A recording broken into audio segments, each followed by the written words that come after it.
Well, thank you guys so much for being here. I feel like the party planning committee did an awesome job. I've been having a lot of fun. We, of course, miss our annual party at the Zilker Park Clubhouse. And I know that, this is a different experience for everyone, and it makes it just extra special that you all took the time to be here tonight. So I just wanted to remind you guys with these first couple of slides what our usual party looks like. Usually you're coming up this drive to the clubhouse. And here are some scenes from past events. We usually have, Bill Oliver and the Otter Space Band. We have our cocktail hour outside. And I'm so glad we were able to do those breakout sessions and just get a little bit of that. And then, of course, our food and our talks. So we're trying to recreate that atmosphere as much as possible here.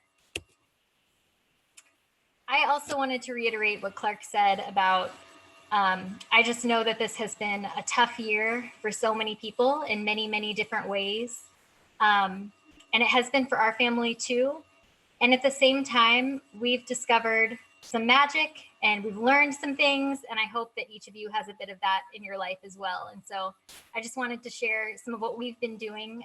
So for those that don't know me, I have a 3-year-old and an almost 9-month-old. We have been exploring lots and lots of parks. And these trees that I'm showing up here are at one of our new favorite parks.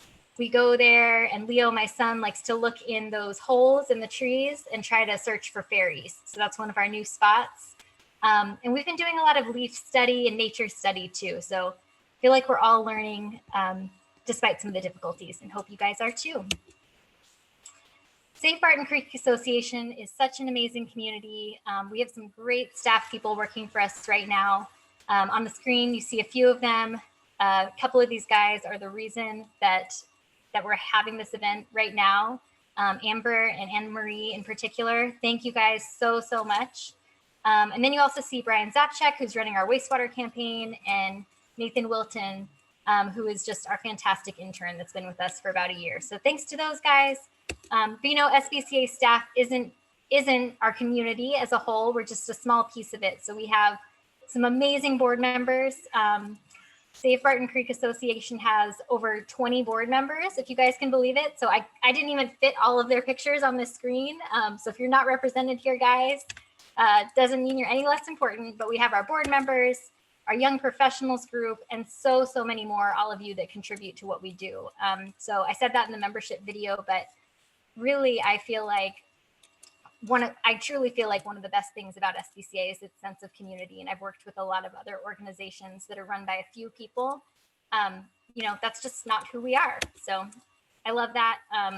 COVID has changed a lot of things this year, but one thing that it hasn't changed is SBCA continuing our education programs and our stewardship. So these are some pictures from a virtual cleanup that we did, where all of our Creek crew members went out separately to different parks and picked up trash. Michelle, can you give me a thumbs up or thumbs down whether you can hear my background noise? Okay. I can't give a thumbs down, but I can't hear your background noise. Okay, great.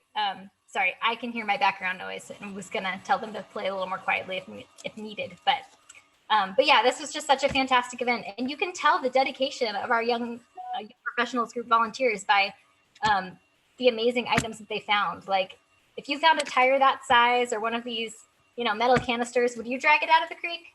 I don't know. These guys are awesome. So we also have continued our virtual education. And so we've had a once a month happy hour that's been happening on Zoom now. These are some screenshots from one of our favorite ones, which was a presentation by Karen Coker on her Barton Creek time stream. So it was all about the history of Barton Creek and efforts to preserve it. Around this time last year, we put out our Explorer's Guide to Hill Country Oasis. We are still so proud of this resource. It's available in print. If any of you on this call don't have a print copy and you want one, let me know. You can email me. And it's also, we have a standalone website, explorersguide.org as well. And so we really want people to be able to connect to these places and learn about the natural environment while they're out in nature. Now I'm going to talk about a couple of advocacy campaigns that we're really pushing hard right now. I think they're just really important. So show of hands, hopefully you guys all got no dumping sewage, right, in the quiz. So the no dumping sewage campaign, SBCA has sort of served as an organizational force around this campaign, but it's a coalition of so many groups that are working together with us to stop this really pervasive problem of wastewater pollution in the Hill Country. And so you can see some of them at the bottom that have officially signed on.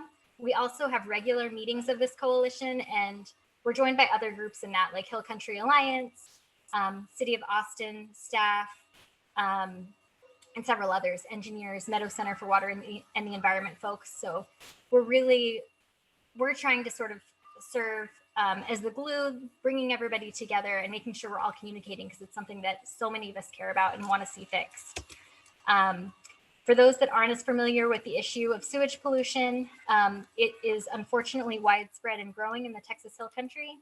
And the most obvious thing that we see is algae pollution. So a lot more algae than we would see under natural conditions. We're also concerned about other issues, particularly E. coli and bacteria pollution being unsafe to recreate in or drink. So this year, one of our biggest successes with our campaign was putting out a new report that revolves around this Hill Country Sewage Scorecard. And so we scored all of the 48 municipal sewage plants in the Hill Country that are allowed to discharge their wastewater effluent, their partially treated sewage, into a creek or water body. And even though we've been seeing this problem, we were surprised that 81% of our plants in the Texas Hill Country have put pollution in a waterway that they weren't supposed to in the last 3.5 years. So we saw in the last 3.5 years, 81%, just to repeat, of those plants putting something in the water that they weren't supposed to by their state permits. For anyone that doesn't like photos of cute kids, you can blame Clark because he encouraged me. All right. So we rated these plants on a A through F scale. And all of this is in a report that we can put the link in the chat box. But we had some really, really important findings and some good press around this as well. One of the big findings of the report also was that enforcement at TCEQ is a major problem. So most of the plants that had one of these violations had no enforcement action levied upon them. And even of the worst plants, the plants that had 500 or more days of these effluent exceedances in the last 3.5 years, it was almost a 50-50 whether they were fined or not. 4 of the plants were fined, 3 of them were not. So, we see that as a major problem. Our wastewater facilities in the Hill Country are not performing well. They have no incentive really to perform well. And yet there are more and more of these plants, large and small, that are seeking wastewater discharge permits from the Texas Commission on Environmental Quality. We see this as a real problem. So one of the big fights right now is to stop a wastewater permit that would actually pollute Barton Creek and the Barton Creek Greenbelt. So there's a proposal that would dump into a tributary of Barton Creek called Long Branch. And, we're fighting it every step of the way. So just to reiterate, we have gotten some good press around our efforts and around our report. Michelle, your host tonight, was kind enough to text me. She was watching the Rachel Maddow show one night, and we happened to be on there really briefly. So we enjoyed our, 1 second of fame. The next issue I'm going to talk about is the Oak Hill Parkway. So you heard Councilmember Ann Kitchen allude to this. We are doing everything in our power to stop this really just overbuilt, destructive proposal. And so you can see the scale of what TxDOT wants to do in Oak Hill over in that bottom image, and the fact that the width is as wider than a football field. We're talking about 12 lanes, and not even 12 lanes squished together, but just really wiping out a huge swath in Oak Hill. And it also happens to be, the project is almost 50-50 in the recharge zone and contributing zone of the Barton Springs Edwards Aquifer. The water from the project area goes directly into Barton Springs in a day. And so we are so concerned about the construction impacts and the long-term impacts of that proposal. We have a mediation tomorrow with TxDOT. We were so excited and are so glad to have this opportunity to talk to them again. We've been in numerous forums with TxDOT, and this one was mandated by a federal judge after we filed a lawsuit against them on this project. And so we're just so appreciative of all of you that have supported us in this. So, well, all right. That's a reaction to TxDOT's plan. It just doesn't make sense.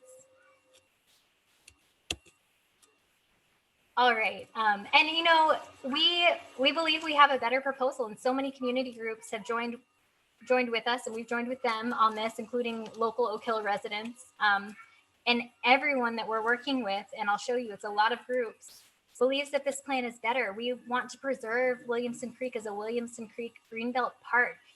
We understand the need to move traffic and to expand a lane in each direction, making it a 6-lane road.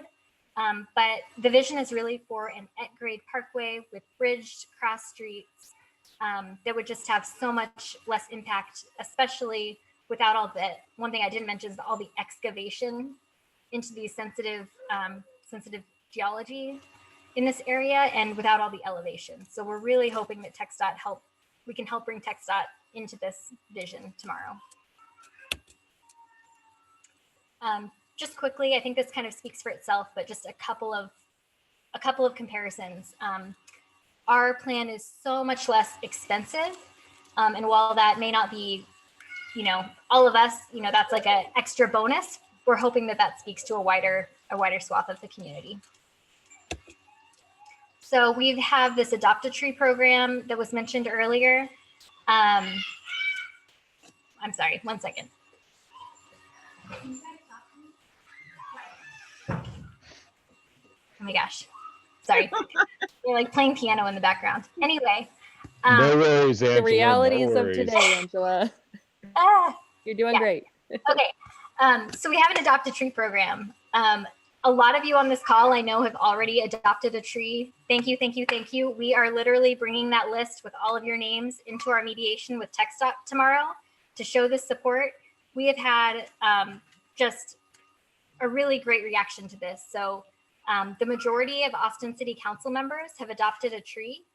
That includes Allison Alter, Greg Kassar, Paige Ellis, who's pictured here, Ann Kitchen, Leslie Poole, and Kathy Tovo.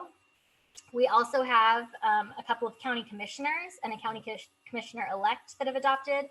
Thank you so much, Bridget, who's on this call. So Bridget Shea, Jeff Trevelyan, and County Commissioner-elect Ann Howard have all adopted trees. They believe in our vision. And then also worth noting that Christy Williams, who's a new board member on the Barton Springs Edwards Aquifer Conservation District, she's also adopted a tree, and I heard was interviewed by the Chronicle today about it. So hopefully we see an article coming out about that soon. There you are, Bridget. Thank you, thank you. That's Bridget's beautiful tree that she adopted. And so many organizations have joined us in this. I've really been struck by the variety of organizations. And if you just take a quick look at this list, you'll see it's not all environmentalists, it's not all neighborhoods, it's not all traffic safety groups, but it's just really a wide variety of the community. So we thank all of you for participating. We have several more trees that are allowed to be adopted, including these ones pictured here. So feel free to email us or go to our website under Advocacy Save Oak Hill to adopt a tree. I just want to finish by saying this has been a trying year, a year of learning and growth for everyone. And I'm number one, so proud of how SBCA has weathered this difficult time. We have these very strong advocacy campaigns. We've continued our conservation work, our education work. And that's really thanks to so many people on this call. It's not one person that has done that. And I also want to thank all of you. A lot of you received emails from us earlier in the year about funding losses that we had sustained, and your belief in what we're doing is what keeps us going. And so thank you, thank you, thank you. Enjoy the rest of the party.